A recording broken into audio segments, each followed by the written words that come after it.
Hey everyone, Riyaz here with 3D Crystal and Cockpit 3D. So if you've seen my content, you know that I like to share tips and tricks on what we do here at 3D Crystal to accelerate our business and kind of be at the top of our ventures, and not just for our own business, but what we like to do to help entrepreneurs and others out there that are also joining the industry do just as well. Tonight's a late one for me. It's 1:22 a.m. and I'm just working on what I call a self-analysis. And I have actually many of these here, and I thought it would be an interesting one to share with you. I actually sometimes debate whether I should be sharing some of the real detailed stuff that I do, but I think that's really where the golden nuggets are. I think that's really the unfiltered stuff that will help you guys as well, because I've seen it work for me. And if it's working for me, there's no reason why it can't work for others as well. So here goes. What is a self-analysis? Basically, you don't want to be doing it this late generally. I'm doing it because otherwise I know I'm not going to get to it tomorrow. Usually you want to do a self-analysis and a reflection on a presentation that you did right after the presentation. So let's say, for example, you are going in to meet with a prospect that you want to have your product sold in, whether it's a 3D crystal or any product that you're doing. We many times will go into a location, make a presentation to that venue with the intent of having them sell our product within their store or within their environment. Okay, so we want to enter some sort of a collaboration. They source from us, they sell to the consumer, win-win scenario. We go in, we make our presentation. Now, after the presentation, what you want to do is on your ride home, you want, as long as you're not the one driving, but if you're being driven, you want to, on your ride home, or as soon as you get back to the office or back home, you want to do this self-analysis and reflection on your meeting. And what that means is you're going to take note of exactly what happened in the meeting. Now, many times people do take note, or what we call a recap of the meeting. It's just a top line of the transactional bullet points. So they will many times just say, okay, agreed to this many units, agreed to this price, required by this date. And it's just very, very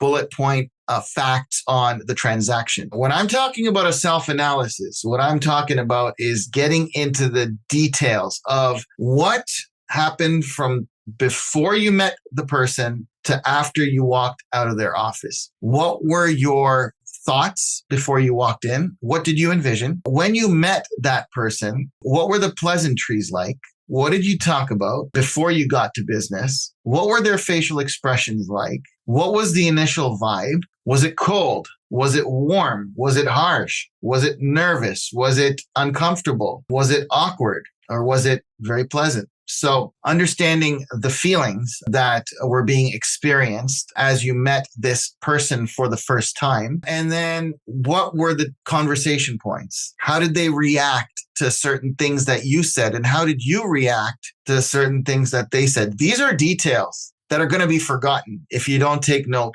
very soon after your meeting. Okay. You want to also self-critique. This is key. And we always have those moments of, shucks, I wish I said this at that moment in time. Or when they objected, I wish that I had come back with this sort of a statement or comment or question. So you want to take note of those sorts of thoughts. What is it that you could have done better?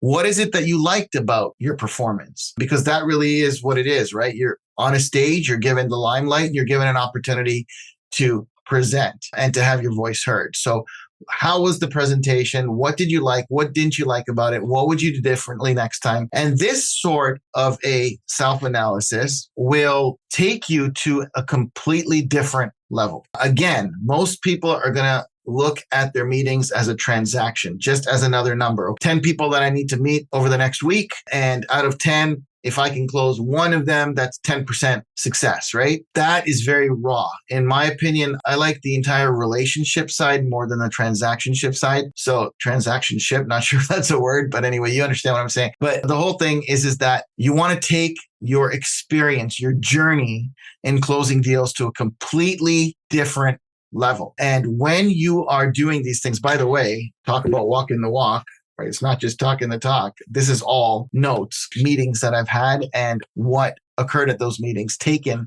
very soon after the meeting. Even if I can't get to it right away, I'll make sure I try and get to it the same night, as evidenced right now. Now it's 1:27 a.m. in the morning.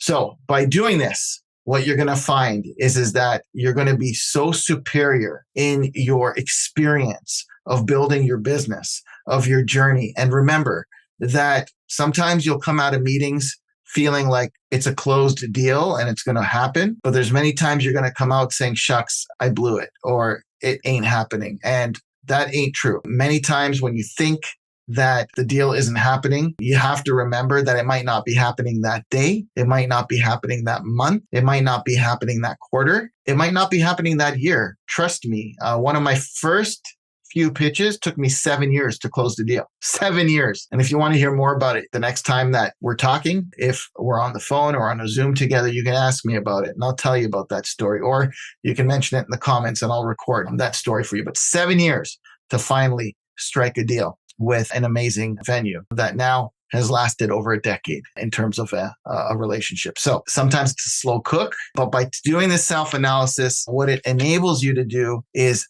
play the game and continue following up and continue doing what you need to do to penetrate and achieve whatever it is that you want. So this one here was all about self-analysis. I wish you all the best and continued success, whether you're sourcing from our Laser Hub, whether you own a machine and getting raw material from us, whether you're using Cockpit 3D or whether you're running a business that's got nothing to do with me. I hope this helps you out. Please do subscribe, like, share, and turn those notifications on. Thanks for watching.